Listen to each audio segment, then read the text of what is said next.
The draft inches closer, and that means another mock draft for the Houston Texans. But this one, it's got a catch. Welcome into the channel. I'm Cody Stoots. Let's talk some Texans. Let's do a mock draft, but this one has a catch to it.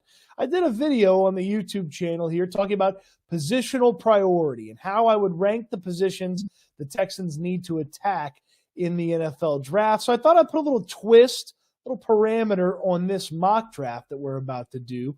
I have to draft in order of what I believe is the positional priority as we talk today for the Houston Texans. For instance, I believe they really need to get a defensive tackle, so we're going defensive tackle with the 42nd overall pick. Next, we're going to draft a wide receiver.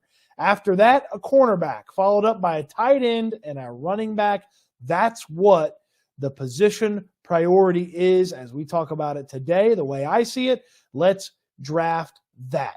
So we go to the Pro Football Focus mock draft simulator. We have our settings in here. We selected the Houston Texans. Let's enter the draft. We're not trading for the number one overall pick, so let's see this thing go. Now, it's worth noting, if a defensive tackle slides and I want to trade for him, I can do that within the parameters of this mock draft. But I'm going to still need to make the selections at the other positions. And there goes Byron Murphy, the defensive tackle that I would trade for. So it looks like we're going to be on the clock at 42 with a defensive tackle as the need for the Houston Texans. Darius Robinson could have played defensive tackle.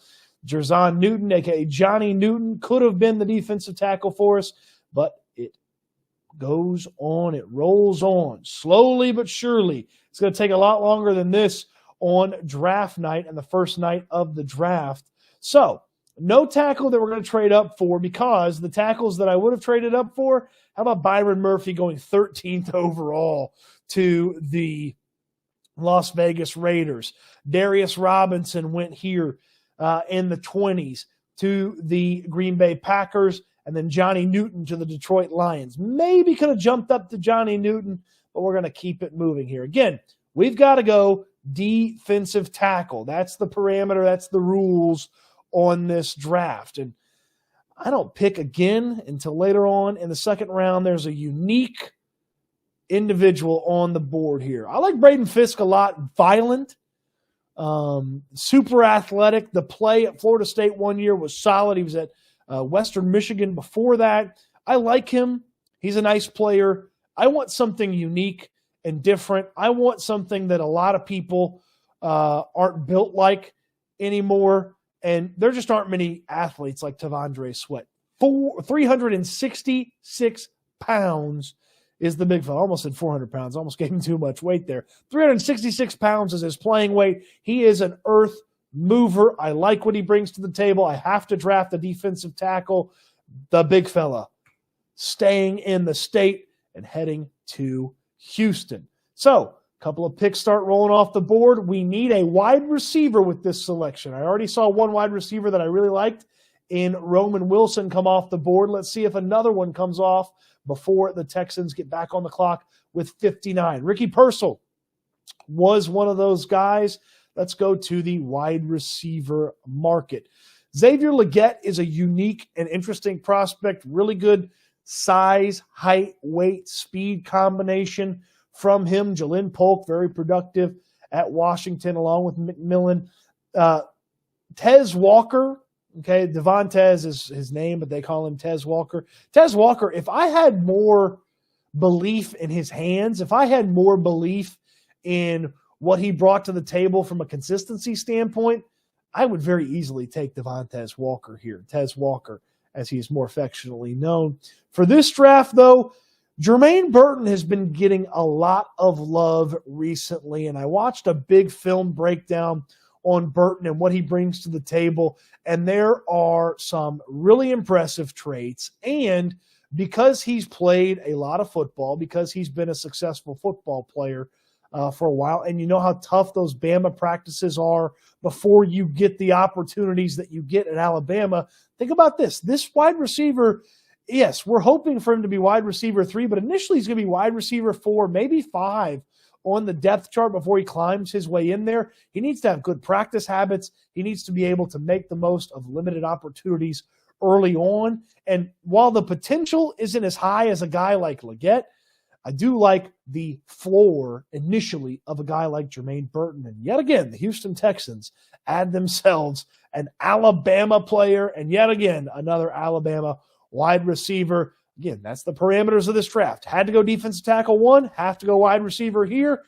The next pick will be a cornerback. Desmond King and Jeff Okudah are on 1-year deals for the Houston Texans, so you need some depth, you need some guys, and hopefully this cornerback can push Okudah and maybe even King on the inside at the nickel corner spot right away. And if you can't push him right away by the end of the season, you can put him on the field. Plus, with a cornerback, even though he's a third-round pick and you don't always put him on the field right away, you can help out on special teams, which helps get you going at the NFL level. Again, we've got to go by cornerback, though there's some really nice players that I like here. Blake Corum would be fun.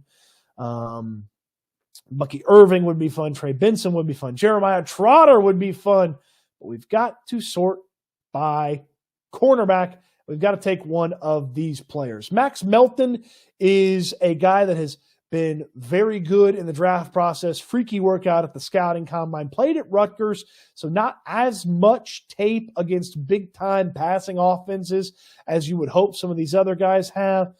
Phillips from Kentucky, he's a name that I know some of the scouting community is a big fan of. I'm focusing on DJ James. Don't worry about this 108, 102 next to his name. DJ James is a very interesting prospect. He's long, he's lanky, he's got some athleticism to him, and he's very, very light. He's not as light as people thought he was going to be from a weight standpoint when he got to the combine, but that only worries me when it comes to tackling, when it comes to coming up and making plays in the run game.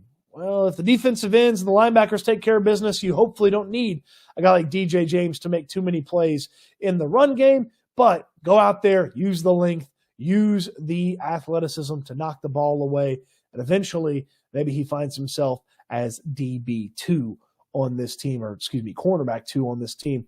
From Auburn, we're going to DJ James. Plus, he says his mom makes the best spaghetti in the world. Wouldn't you love to have some of DJ James's mom's spaghetti rolling around the locker room, getting guys ready for game day?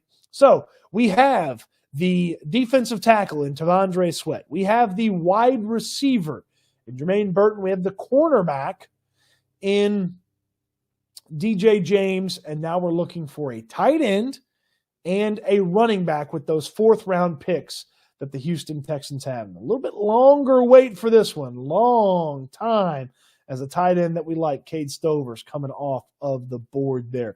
A long wait for the Texans going for a tight end here at this spot. As much as some of these names would be intriguing, we go right to the tight end position. And there's 3 names that I'm looking at right off the bat here. It's Ben Sinnott from Kansas State, who's a do-it-all type of guy. He's not great at receiving. He's not great at blocking, but he can do a lot of both for you and would fit in nicely in the tight end room right away. A multi-sport athlete in in high school, played tennis, ran track, played football, and was really good at hockey. Was really good at hockey and was number 1 in goals scored in his league in hockey, number 2 in penalty minutes. So he's a little tough as well. The next name I'm thinking of, Theo Johnson from Penn State. This is the total package athletically, really fast. Tested well at the scouting combine. Big guy. The size, height, weight, speed combination, that one's a little bit more interesting than Sinnott. The top-end potential of Theo Johnson, it's definitely there and higher than a lot of these other guys. And then Dallin Holker, just kind of a hard-nosed, mix it up, do it a couple of different ways, help you out. This is probably a little bit later selection than where the Texans are picking. Again, don't worry about this rank, this average draft position. Okay, this is probably a little bit later type of guy. This is maybe if he's there in that 6th-round selection, you take a swing at him. But the rules of this mock draft, you got to go DT, you got to go wide receiver, you got to go corner, and now you got to go tight end. And Theo Johnson is our guy. Hopefully none of those running backs we like come off the board. Now we go to the running back spot, as the Texans very much need to take care of the running back room.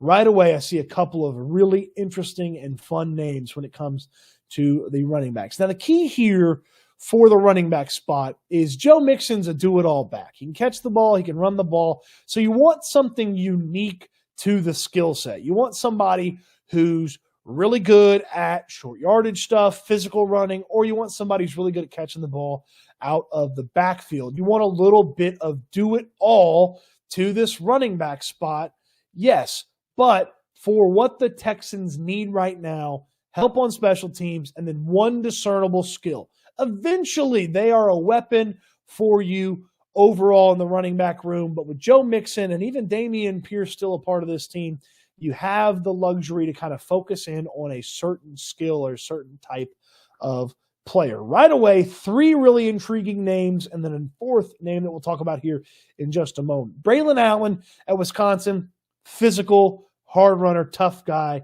That's your short yardage guy. Will Shipley at Clemson. He says he's an all-around guy. He can catch the ball out of the backfield. Had a lot of success at Clemson as the running back for the Tigers.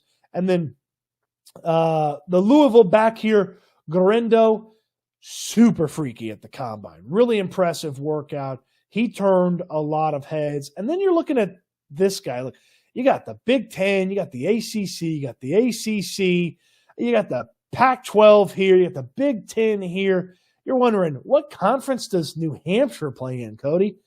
I don't know. Here's what I know about Dylan Lobb. He's a more successful receiver, albeit at a lower level, than some of the receivers in this draft. Dylan Lobb screams New England Patriots style running back. He is absolutely the type of guy that Nick Caserio and Bill Belichick for years and years and years had, that type of player with a specialized, narrow skill set initially that they then trusted to do a lot of different things. And while that rank, that ADP is not that fun, this is a guy that can help you on every level of special teams right away. And he has a discernible skill from the halfback / running back position. We are going with New Hampshire's finest, Dylan Lobb, here with the 127th overall pick.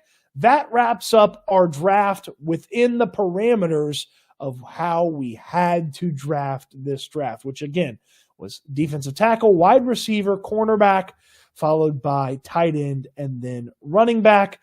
The draft grade evaluator does not like our Tavondre Sweat pick at all. It gives us a little bit more credit for Jermaine Burton. They don't like the DJ James selection or Theo Johnson or Dylan Lobb, but there was a very particular set of skills we were looking for at each of these picks. And as you see, we've done some previous mock drafts, usually getting an A, B+, and I've had the conversation, hey, that should be an A draft. That should be an A+ draft. I understand this draft grade. It's probably a little bit of reach on these three guys. And at 42, it's probably a little bit of reach for Tavondre Sweat. I would probably, if I could, within the parameters of this mock draft, switch the defensive tackle and wide receiver spots. But the Texans need a defensive tackle more than they need a wide receiver right now. And wide receiver is much deeper. So, what did you think of this draft with the parameters that we put on the draft? What'd you make of Sweat and Burton, James Johnson, and Dylan Lobb? I don't know, I got to imagine most of you have never even heard of Dylan Lobb. Learn a little bit about him, watch some highlights. There's some real fun stuff there with what Lobb brings to the table. Let me know in the comment section down below how I did on the mock draft, where I got it right, where I got it wrong. I always welcome your feedback on these. Hope you enjoyed the video. I appreciate you watching, and I can't wait till we talk Texans again soon.